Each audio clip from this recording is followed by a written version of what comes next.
What does it take to build a coffee and tea business? My guest today knows all too well how to do that. He's the man behind Willoughby's, which is celebrating 40 years in Connecticut. They opened up their first store on Chapel Street in New Haven on August the 5th, 1985, as one of the first micro roasters in the country.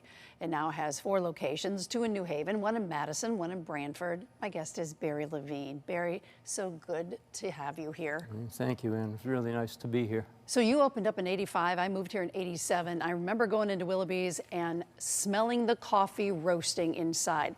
How did you and your partner go into this business in the first place? Well, we were in another business before this. My partner, the deceased partner, Bob Williams, he and I both met when we were in the publishing business.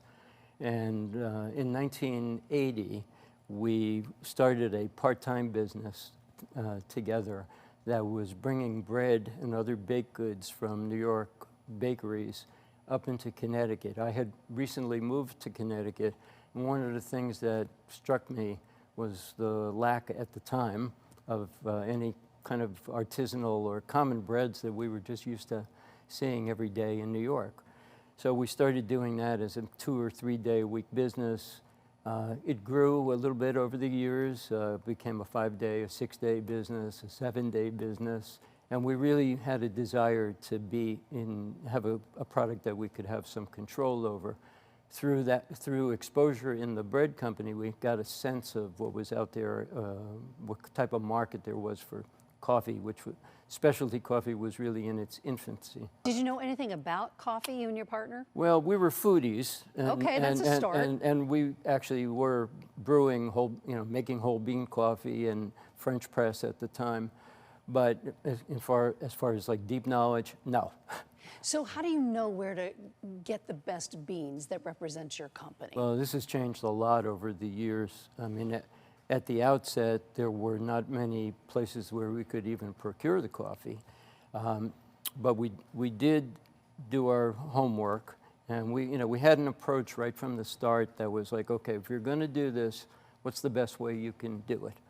And that kind of led us down the path of becoming roasters and roasting our own coffee. We did that right from the start in the Chapel Street store. And then we continued to do that up until the point we opened a second store, and we fed both stores from the first one. But then once we expanded beyond that, we started to see the impracticality of trying to find retail spaces where we could roast. And in order to control the product and the quality and the freshness of the coffee we were roasting, we decided to centralize, and we have a plant in Branford, Connecticut. My role right now is basically I run the company, and I'm the coffee buyer. I oversee probably too many things. What's your favorite bean? Well, it's like, who's your favorite child? I know, it's true. I mean, there are several that I gravitate to, and I like coffees from East Africa, from Ethiopia and Kenya. I like coffees from Central America, from Panama, Costa Rica. So a lot of them is the answer. Yeah, I mean, I bring home a variety of coffees. And in building this business over 40 years, what was the most fun that you had? Because it's hard work. It is hard work, but it's gratifying. It's gratifying and frustrating to run your own business. But on the gratifying side, you have control of your life. And, it's really nice to see all the relationships that have come out of it. Yes. We have a tremendous number of producers that we deal with. Our staff is terrific. We see them come up and their lives flourish.